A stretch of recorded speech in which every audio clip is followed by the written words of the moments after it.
At 3:45 in the morning on a cold Tuesday in October, I found my 11-year-old daughter standing on the edge of Santa Monica Pier, ready to jump into the dark water below, her small frame silhouetted against the moonlight, her bare feet inches from the edge.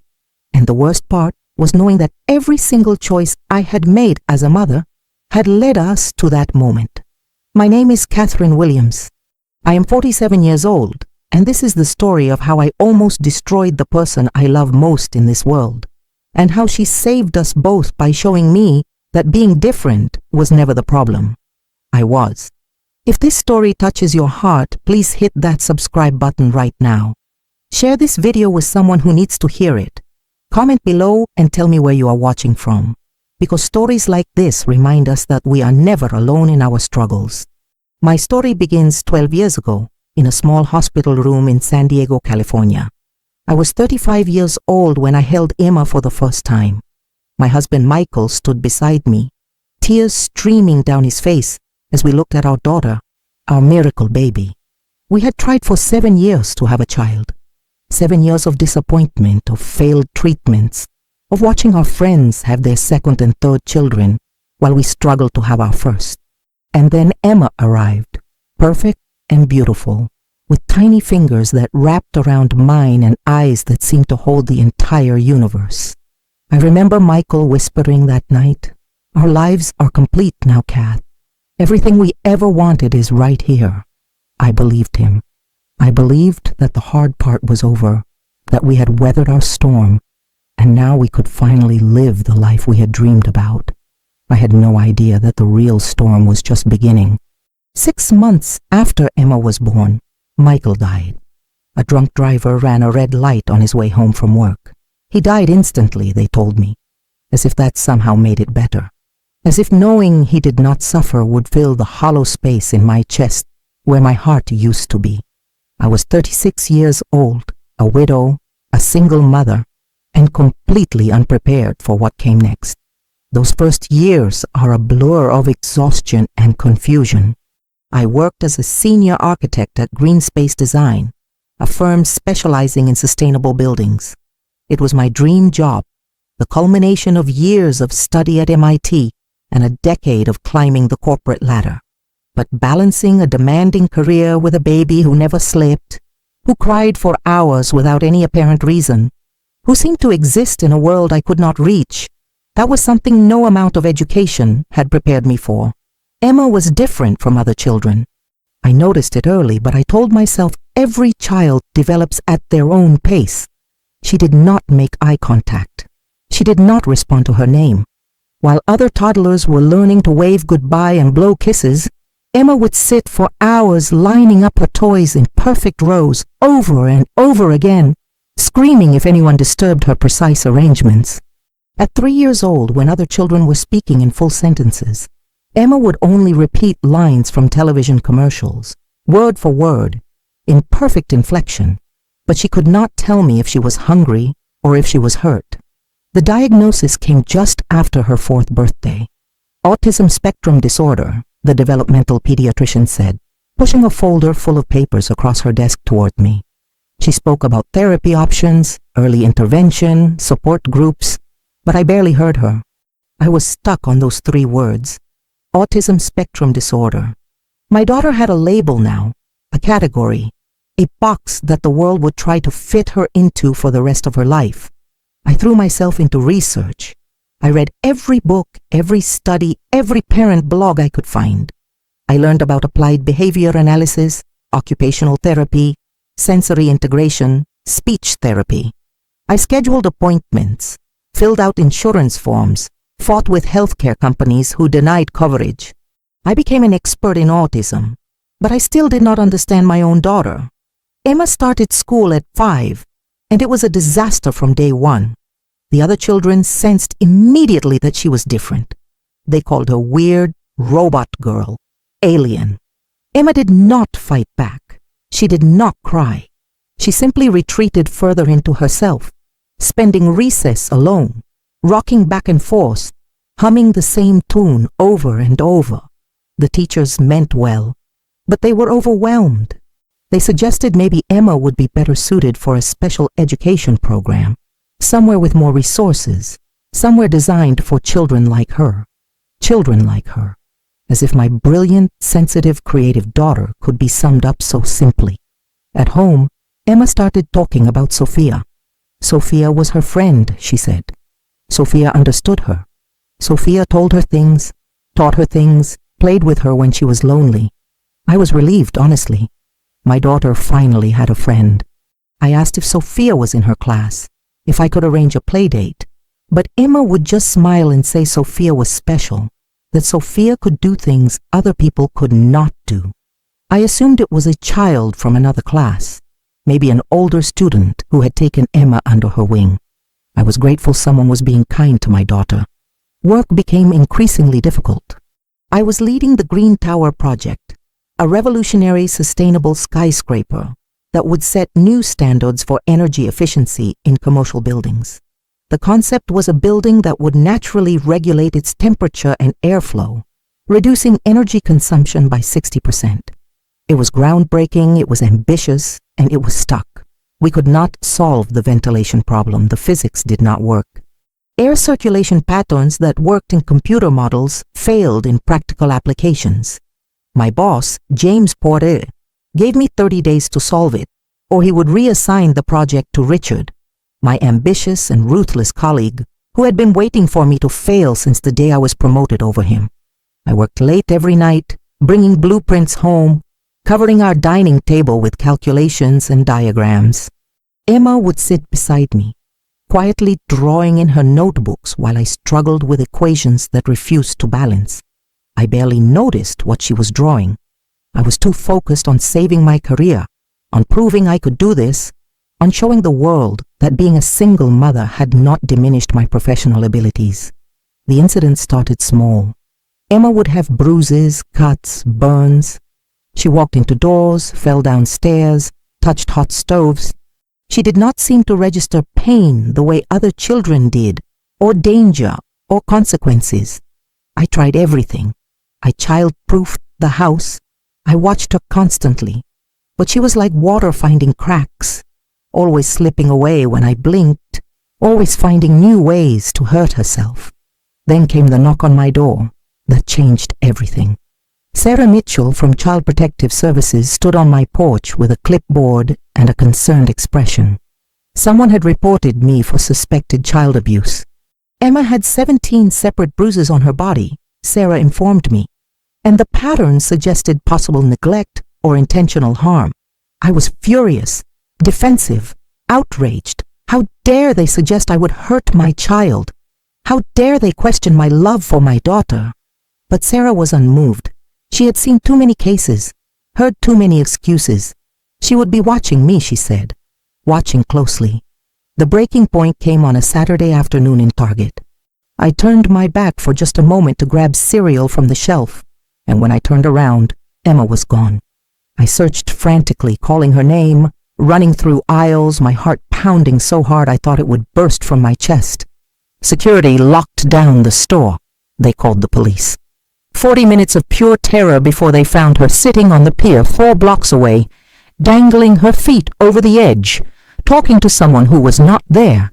When I finally reached her, shaking and crying, and asked her why she had left, why she had scared me like that, she simply said Sophia told her that Daddy was waiting on the other side of the water. In that moment, standing on that pier, I realized I was losing my daughter to a world I could not see, could not access, could not compete with. If you are still watching, please take a moment to like this video. It helps more people find this story. And if you have not subscribed yet, please do. Your support means everything.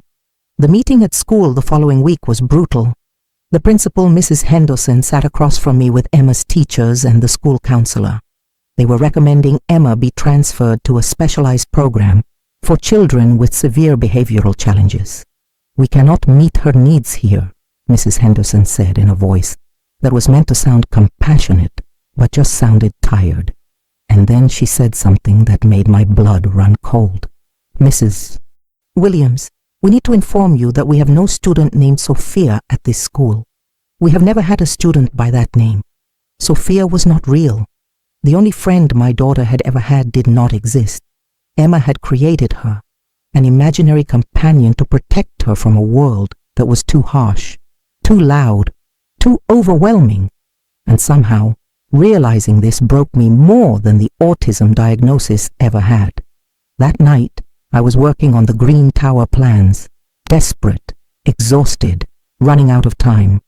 Emma kept talking about Sophia and butterflies and other dimensions. I asked her to be quiet.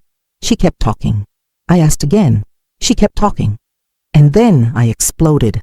I yelled at her to stop, to shut up about Sophia because Sophia was not real. Why could she not just be normal? Why could she not just be like other children? Why did everything have to be so hard? The words came out like poison and I could not take them back. Emma's face crumpled. She ran to her room, and I sat at that table, surrounded by my failure as an architect and my failure as a mother, and I had never felt more alone. The next morning, I was fired. My project was being reassigned. I had failed to deliver, and Green Space Design could not afford to wait any longer. Just like that, 12 years of career building was gone. No job meant no health insurance. Emma's therapies cost $3,000 a month. I had savings for maybe 2 months. The bills were piling up. The pressure was crushing me. And then Sarah Mitchell came back with a brochure for Riverside Center for Developmental Care, a residential facility that specialized in intensive therapy for children with autism. It is an excellent program, she said. Emma would receive around-the-clock care, specialized education, behavioral therapy, and it was state-subsidized. She did not say the word institution, but that is what it was. I had 2 choices: lose my house or lose my daughter. How does a mother make that choice? How does a mother decide between keeping a roof over their heads and keeping their child in their arms? I told myself it was temporary. I told myself it was for Emma's own good. I told myself I was doing the right thing. But deep down, I knew the truth. I was giving up. The drive to Riverside took 2 hours. Emma sat in the back seat, silent, holding her stuffed rabbit that Michael had given her before he died. When we pulled up to the facility, I tried to sound excited. Look at the playground. Look at all the other children. This will be fun. But Emma just looked at me with those deep, knowing eyes and asked, "Are you leaving me here?" And I lied. I said it was just for a little while, that I would visit every week, that everything would be okay. Emma handed me her rabbit, Mr. Hoppy, and said, "Take care of him for me, Mommy." I drove 10 minutes before I had to pull over because I was crying so hard I could not see the road. I got a job at a hardware store, working double shifts for $12 an hour. I had a master's degree from MIT, and I was wearing an orange vest and directing people to the nail aisle. Dr. Rachel Chen called. Sarah Mitchell called. Riverside called with updates on Emma's progress. I did not answer. I could not. Every time I heard Emma's voice on those voicemails asking when I was coming to get her, a piece of me died. My sister Karen confronted me, asked how I could abandon my daughter. I had no answer. She was right. I was not a mother anymore. I was a coward. 3 weeks passed. 3 weeks of pretending I was okay, of going through the motions, of dying a little more each day. And then, at 2 in the morning on a Tuesday, in October, my phone rang. It was Riverside. Emma was missing. She had disappeared from the facility sometime before midnight. They had searched everywhere. The police were involved. Did I have any idea where she might have gone? And suddenly, through all the fear and panic, I knew exactly where she was. I drove 85 miles in 50 minutes. I broke every speed limit. I did not care about anything except finding my daughter. When I arrived at the pier, there were police cars and search teams, but I pushed past all of them because I saw her. Standing at the very end of the pier, her small frame outlined against the dark ocean, her bare feet on the edge of the wood, ready to jump. I called her name. She turned and looked at me with empty eyes. "Hi, Mommy," she said, as if we were meeting at a park on a sunny afternoon. I asked what she was doing. She said Sophia told her she could go be with Daddy if she jumped, that she could go to his world, that it would not hurt, that it would be better there. And I understood. I understood that Sophia was not just an imaginary friend. Sophia was the door Emma had created when this world became too painful to bear. I got down on my knees on that cold, wet pier, and I told Emma the truth. I told her I had failed her. I told her I had been selfish and scared and wrong. I told her she did not need to be normal because normal was boring and mediocre and ordinary, and she was extraordinary. I told her I was tired, yes, tired of fighting the world, tired of trying to make her fit into boxes where she did not belong, but never tired of her, never tired of loving her. I told her about Michael, about how he was not waiting in the water. He was already with her, in her heart, in her mind, in everything beautiful she created. And I told her I needed her, that I could not do this life without her, that she made me better, that she made the world better. Emma hesitated. She looked at me, really looked at me for the first time in months.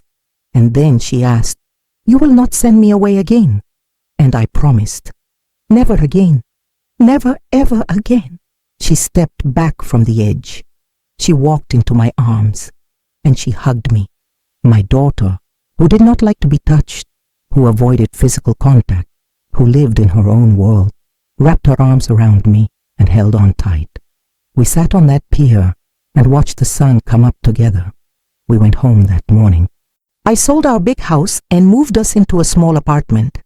I started freelancing, taking on small architectural projects that let me work from home and be with Emma.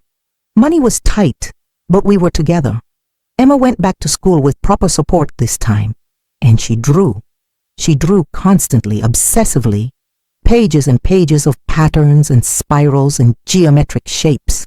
One evening, I was looking at her drawings, really looking at them for the first time, and I saw something. They were not just random patterns. They were ventilation systems, natural airflow patterns based on honeycomb structures and flower petals and spiral shells. Emma had been solving my green tower problem for months, and I had been too blind to see it. I called James Porter. I told him I had the solution to the green tower. I brought Emma with me to the office. She explained her drawings in her own way, talking about bees and how they were smart enough to move air without machines, how we just needed to copy their pattern. The engineers were stunned. It was brilliant. It would reduce energy consumption by 70%. Even better than our original goal. James offered me my job back. He offered to hire Emma as a special consultant. I told him we would think about it. For the first time in my life, I had the power, and it was not because I was smarter or worked harder. It was because I had finally learned to see what had always been there. The Green Tower was completed 2 years later. It won international awards. It became a model for sustainable architecture worldwide. There is a plaque in the lobby that reads Natural Ventilation System, developed by Emma Williams, age 13. Emma is 13 now. She still has hard days. She still sees the world differently than most people. But Sophia is gone. Emma told me one day that Sophia said goodbye, that she did not need to stay anymore because Emma had me now, and she had herself. My name is Catharine Williams. I am 47 years old. And this is the story of how my daughter saved me by teaching me that being different is not a deficit. It is a gift. The world tried to tell me my daughter was invisible, but the truth is, she was always there, shining bright. I was just too blind to see. If this story moved you, please subscribe to this channel and hit that notification bell. Leave a comment below telling me where you are watching from. Share this video with someone who needs to hear it. 1 in 36 children is diagnosed with autism. Every single one of them deserves to be seen. Thank you for listening to our story.